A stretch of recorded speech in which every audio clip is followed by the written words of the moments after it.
What is going on, my broskiis? My name is Toadskii, back again, here to bring you guys yet another One Piece Treasure Cruise video. And in today's video, we're going to be going through the news that actually went live today on One Piece Treasure Cruise Global. I actually just uploaded another video as well relating to a brand new Sugo Fest batch arriving on the Japanese version of the game. If you guys want to go check out that video, I highly suggest you go ahead and do that.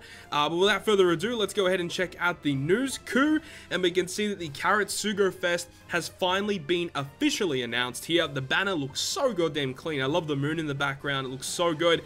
I've already gone through this as well in like 2 different videos, so you guys can go ahead and check that out. But we now have confirmation as to the rare recruit characters that are going to be boosted on each part. So for part 1, we've got obviously all of the new batch: Galette, Barbarois, Opera, and Stussy. They'll be boosted every single part. But then on top of that, you've got Ein, you've got Chiffon, so really good shooter support there, along with Perospero. You've got Strawberry, who's a really good rare recruit character, Charlotte Pudding, Pedro, the quick Pedro, Int Chobro, who is again another really good rare recruit character, Black Cage Hina, and also Rebecca, which is the Dex one, Kiros as well. Part 1 actually has a really good array of boosted characters, to be quite honest. As for part 2, we've got Strusen, of course, we've got Montdor, we have Galette, Barbarois, Opera, Stussy, of course, Bins, Gastino, Borsalino, Cracker, Boa Hancock, the Int version, Brule, brand new Nami. So there's a bunch of good characters on day 2 as well.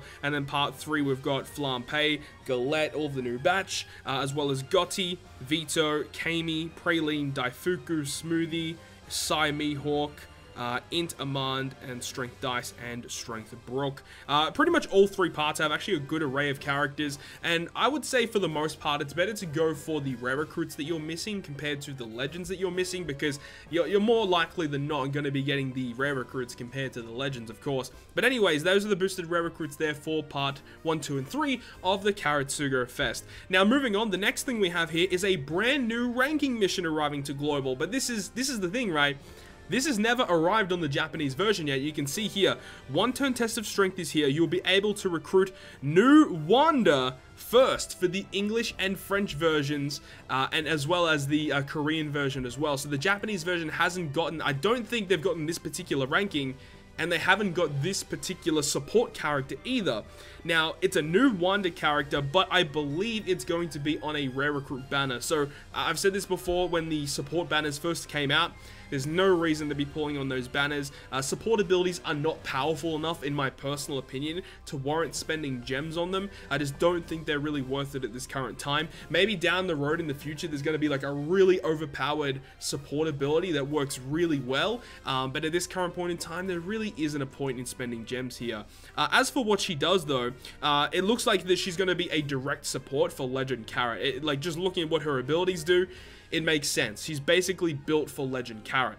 Now, as for what her support ability does, at max level at level 5, it allows you to activate the ability when the Carrot character activates her special, and it changes your crew slots if they're not Quick, Tandem, or Recovery. So if you have Quick, Tandem, or Recovery orbs on your team, the rest of them are shuffled around, including block orbs. And the reason why that's good is because Carrot has a special ability that will give you the orb boost, as well as treat Quick, Recovery, and Tandem as beneficial for your entire team. So that's actually pretty good, allowing you to get a higher chance of getting more matching orbs. And on top of that, allows you to lock your orbs for 1 turn as well. Pretty good. That's a pretty good support ability.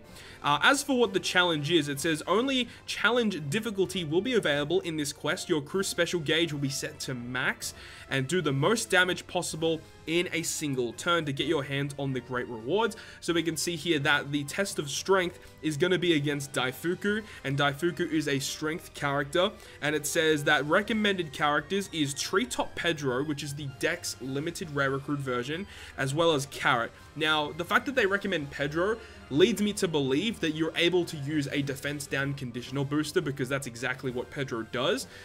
That's good, because it allows you to use those characters, but it also suggests Carrot. Now, the thing is, most of the time when they have a, one of these ranking missions do the most damage in a single turn, typically it's going to be cost restricted. So I guess it means that if you get Carrot, you don't want to evolve her straight away. You want to be using her for the ranking mission, unless if this ranking mission doesn't have a cap, which would actually make it very, very easy, allowing you to use whatever characters you want. When this comes out, I'll probably upload a short video going through this ranking mission. I don't think it'd be too difficult. It actually doesn't say what the dungeon does, so we can't really prepare for it too well, but it should be pretty straightforward. And then the following characters actually get a stat boost. We've got Carrot, Stussy, Opera, Barbarois, Galette, and Pedro. All of those guys have a stat boost, so obviously Carrot is going to be very useful here, getting type advantage and additional stat boost on top of that. But yeah, as I said, it doesn't actually show what the dungeon does, so we'll have to wait and see on release on June 27th, which I believe, yeah, it's the same time the Sugarfest goes live, and then we can test out the ranking mission. Moving on now, we have the brand new campaign event, the Greatest Swordsman, or Surpass of the Greatest Swordsman. This is pretty filler. Like, this is honestly one of the most filler campaign events that we've ever had. It is ridiculous. There is like no surprising events here whatsoever. Pretty straightforward.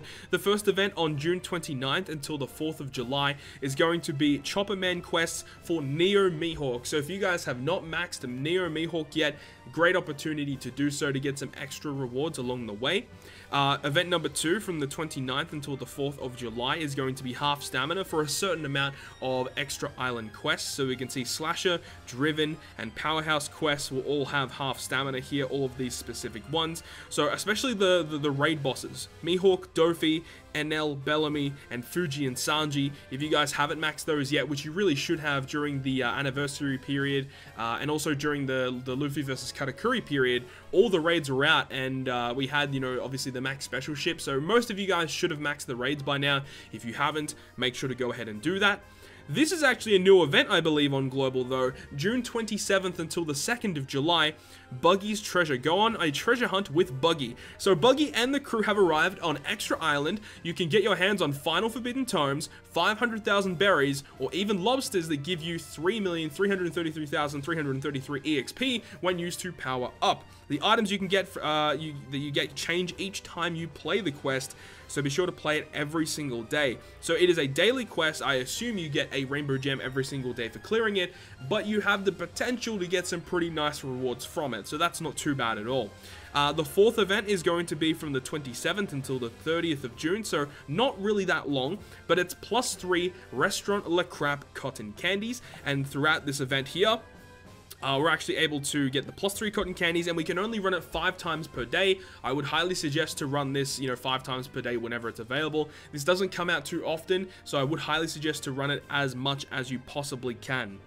Event number 5 is going to be the Black Leg Memories. This is an event that has come back a couple of times now, and it's going to be from the 30th of June until the 4th of July, and you can run this, you know, up to a certain amount of times per day. There are different difficulties. There's an easy, medium, and a difficult one, even though the difficult one is actually pretty easy still, and it allows you to get, you know, the opportunity to land some lobsters, which is good for leveling up your characters. Obviously, you can run double Buggy or, you know, any EXP boosting captain and run these events very, very simply, and there are, like, there's the bronze posters, there's silver ones, and there's gold ones. The gold ones are really good, allowing you to get over 3 million EXP whenever you get them. So that's available there, though I don't think you get a rainbow gem for clearing them. Maybe you do if you clear all the difficulties, though I would suggest, you know, if you have the extra stamina, you could spend it here, but it's not really an amazing event overall. The 6th one here from July 4th until the 8th of July, the Evolver Forest. So this is just one of these islands that appears every single day. Get a rainbow gem every time you clear it, get some evolvers, stack them up in your account. Hopefully we get the new update soon. It should be probably around about the French anniversary, which will be the end of July, I would think, when we get the stackable evolvers and boosters. Can't wait for that, because that's going to make the Evolver Forest much more useful, honestly.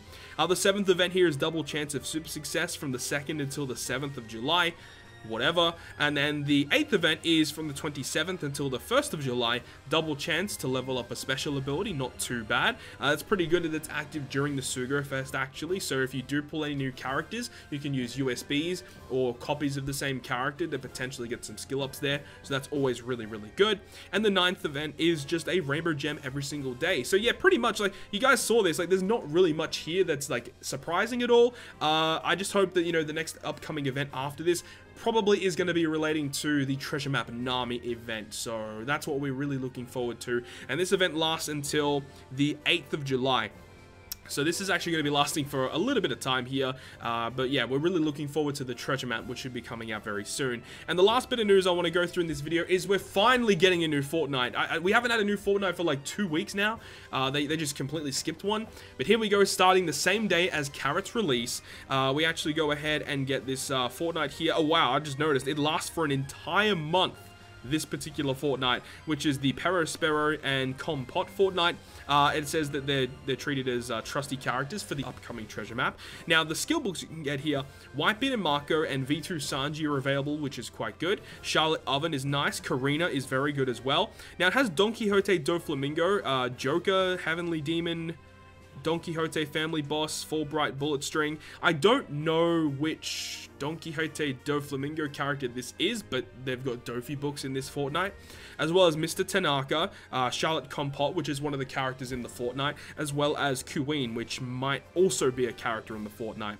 Either way, it's finally good that we have another Fortnite to actually go ahead and run through. You know, obviously the Chopman missions are pretty good. You get some gems along the way. You can get some more skill books to level up some more characters. Overall, not too bad. But overall, that is it. That is all the news we have currently. And as I said, when we get the information relating to the ranking mission, I'll probably upload maybe a video going through the team that I used in order to clear it.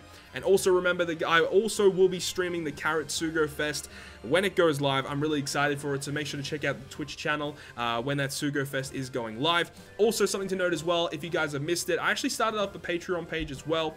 It's completely non-compulsory. You don't have to go over there and do anything if you don't want to, but if you decide to support the channel even more, you can go ahead and check it out. Links down below in the description as per usual.